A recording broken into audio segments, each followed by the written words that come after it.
Maya stepped into the building on her first day, the polished floors reflecting the bright morning sunlight. She had dreamed of this moment for years, imagining the career, the respect, the possibilities. The office smelled of fresh coffee and new furniture, a blend that seemed to promise opportunity. But there was a tension in the air she couldn't name, a subtle weight that pressed on her chest as she walked past her new colleagues, their smiles polite but guarded. She would learn soon enough that those smiles hid more than they revealed.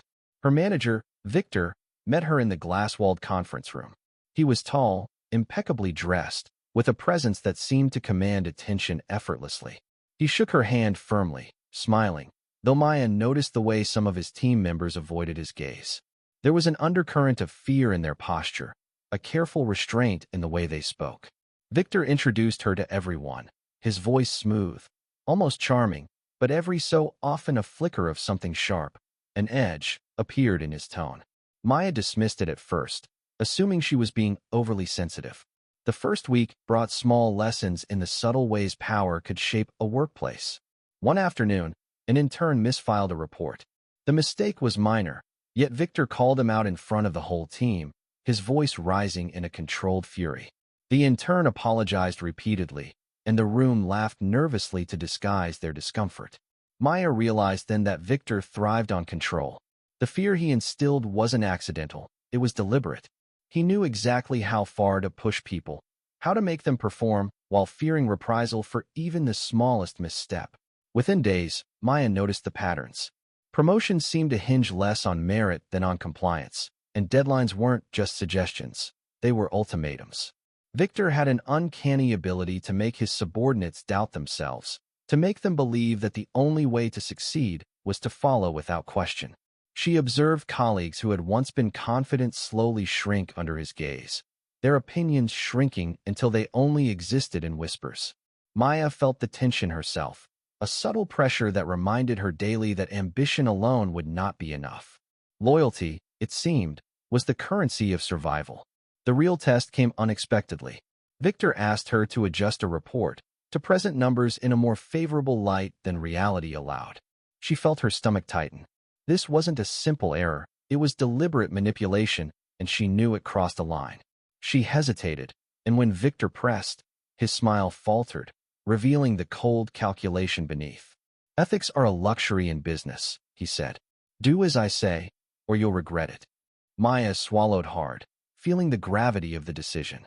She could comply and protect her position, or refuse and risk everything she had worked for. She chose to refuse. From that moment, the office became colder. Colleagues avoided her, glancing over shoulders before speaking, cautious in their words and actions. The isolation was palpable, a silent reminder that standing up against authority came at a cost. Maya found herself excluded from meetings, her work scrutinized more harshly than anyone else's. She saw Victor's manipulation in action repeatedly, how he controlled the narrative, how he assigned blame and shifted praise, how he punished dissent while rewarding unquestioning obedience. It was exhausting and demoralizing, but it also sharpened her resolve. Maya began to document everything. She took careful notes, saved emails, memorized patterns of abuse. Every action Victor took that crossed professional or ethical boundaries was recorded. It was a dangerous game. If he discovered her efforts, he could destroy her career, her reputation, even make life unbearable in subtle, untraceable ways. But staying silent was no longer an option. She could see the ripple effects of his behavior on her colleagues, the way their creativity and confidence were stifled, and she refused to be complicit. Weeks passed, each day a test of endurance. Maya learned to navigate the office carefully, to speak when necessary, to smile without giving herself away. She witnessed small victories for others when Victor's manipulations backfired, but mostly, she endured. And all the while, she collected the evidence she would need to confront the abuse.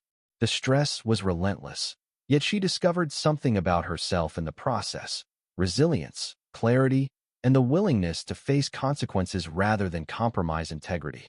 Finally, the day came when she presented her findings to HR and upper management. The confrontation was tense. Victor tried to discredit her, to intimidate her with his presence, but the careful documentation left him exposed. Every instance of favoritism, manipulation, and intimidation was laid bare. For the first time, the power that had seemed absolute trembled. His confident veneer cracked under scrutiny, revealing the truth of his abuse. The aftermath was complex. Victor was suspended pending investigation. The office began to breathe more freely, but Maya did not escape unscathed. Subtle resistance lingered from colleagues who had adapted to fear for so long, and whispers of her role in Victor's downfall followed her. Yet, in facing the abuse, she had gained a strength she could not have anticipated. Standing up for integrity had a cost, but it also affirmed her own principles, her own worth. In the weeks that followed, Maya's perspective shifted. She watched as colleagues tentatively reclaimed their voices, as policies were adjusted to prevent similar abuses, and as the culture of fear slowly receded. She understood that change was never immediate and that vigilance was required, but the victory, quiet and steady, was real. And as she gazed out of the office window, sunlight reflecting off the glass once more, she knew the lesson of power. It was never about dominance, but about responsibility, and true courage was measured in the willingness to hold it accountable. Maya's journey had been exhausting, terrifying, and at times lonely, but it had been necessary. She had learned how authority could corrupt, how fear could silence even the capable, and how integrity demanded action even when the cost was high. And though the scars of confrontation lingered, so did the knowledge that standing up was not only possible, but essential. For Maya, the weight of power had been revealed, and she had refused to be crushed beneath it.